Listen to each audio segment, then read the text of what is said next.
What up, peoples? You know who it is. It's your boy Sam here in the absence of Sam Jr., my son. And I'm here to set the record straight about the draft, day 2, day 3, and beyond, folks. And the last time we came together, I talked to you all about that number 20 pick in the first round, and you all know how I feel about that pick. But nevertheless, I never said that Makai Lemon is not going to be a good player. I didn't. I believe that they're going to find a way to incorporate him in this offense and make things work. Because again, from what I saw in USC and watched this year, because I watch college football, because I feel like it's important to watch college football so that we can make good assessments about these young players coming out and not have to take someone else's word for it.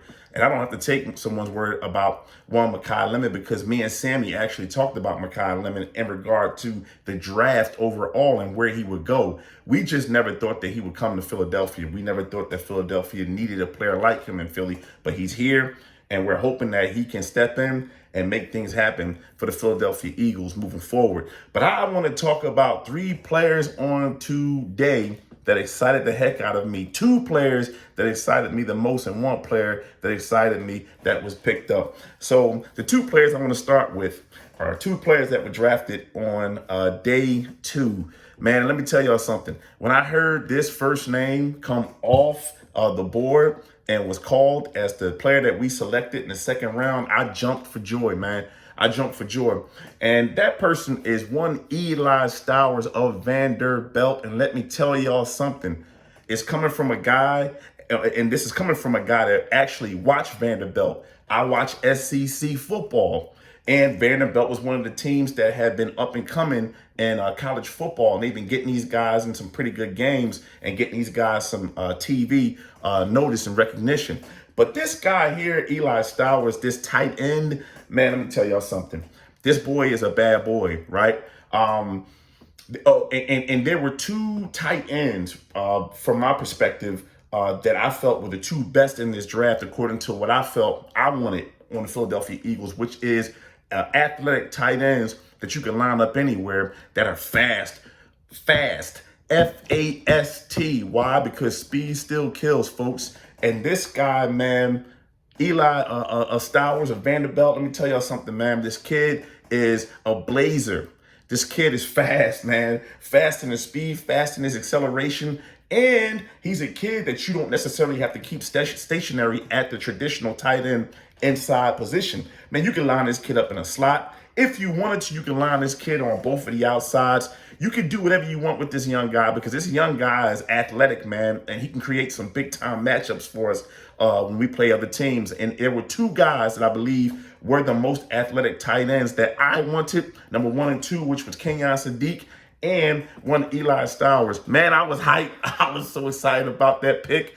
Let's go. Let's go. The second person is my guy from the University of Miami, Markel Bell, folks. Man, let me tell y'all something. I don't have to go research this guy, look up YouTube footage about this guy, because I watched him. I'm a fan. I know all about him. I know all about him and Malanoa on the left and right tackles in Miami, because, again, Miami has been my squad for a long time, folks. Again, I watch college football. I understand this guy. This big boy is a football player. He's nasty. And he's an excellent pass blocker and run blocker. Go look up his statistics, folks. This big boy is, let me tell y'all something. This big boy is about 6'9", about 260 maybe, somewhere around there. I don't know if they made him lose weight or not, but man, long arms and athletic. I can't explain to you guys what he's going to do for us in the blocking and running scheme for the Philadelphia Eagles. I can't explain it. Y'all gonna have to watch it for yourselves, because I already know about him. I'm a U fan. And it's funny to me, because I was telling Sammy one time, I said, man, I don't know at what point Howard Roseman is ever going to draft someone from the University of Miami, because we just don't. Philly doesn't draft anyone from the ACC that's, Miami-esque. But man, let me tell y'all something. This big boy right here, we gonna love him, man. He's gonna be one of the favorite names in Philadelphia once he's finally inserted, wherever they insert him on that left primary. I think probably the right tackle position. Mulata is locked in on the left side. I would like to see him. I would like to see him replace Lane, to be honest with you. But he's a dog. Markel Bell, remember the name. And I also want to talk about Micah Morris. Again, an SEC guy. He's an SEC guy, Southeastern Conference football guy from the University of Georgia. I watch Georgia as well. Again, I watch the SEC. I know all about these players. And one thing about us drafting a guard from Georgia is that we're getting a guy that has come from a program where they predominantly run block. That's their offense. That's their offense. Georgia doesn't throw the ball. They're not a high-flying, high-powered passing team. Kirby Smart over there runs that team by way of the running game. So, folks, us drafting this boy is going to mean some good things for our running game as far as that guard position is concerned and wherever you choose to insert him. The boy is a dog, man. Again, Georgia takes pride in running the ball. They take pride in run blocking. Their system is set for them to run block. The players that they draft are run blockers. So he's going to be good as well. Those are the three players that I wanted to talk about today that I am really excited about, Philly.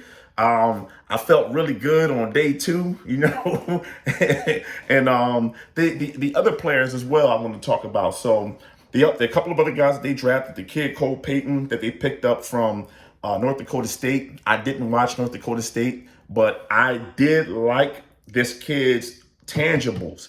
I like him, and I like where the Eagles selected him. I think that they could do some things with him, possibly. He's going to need work, but I do like his tangibles. I do.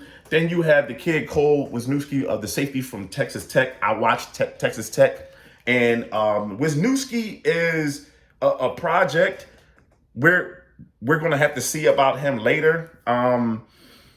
I really do wish, though, that Howard Roseman would have used that number 20 pick on a safety.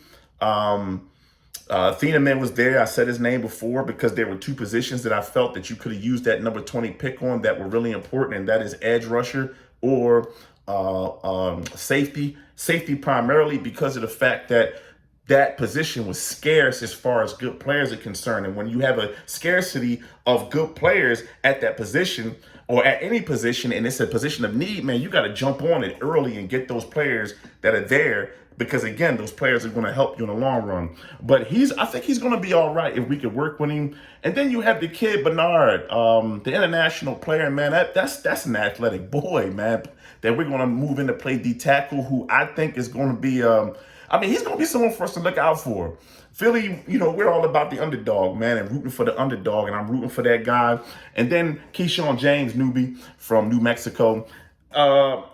New Mexico isn't a team that you're going to see in college football televised, man. You're just not going to see them. So I don't know much about this kid, but what I do know is that he was a sort of a hybrid linebacker, edge rusher. That's how they were using him in New Mexico. But we'll find out about that eventually and see how things unfold. But also, mini camp started today, folks.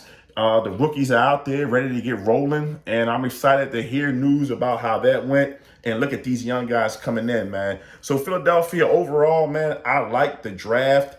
I liked it overall. You know, I did. And I'm excited about seeing the players that I mentioned today in particular.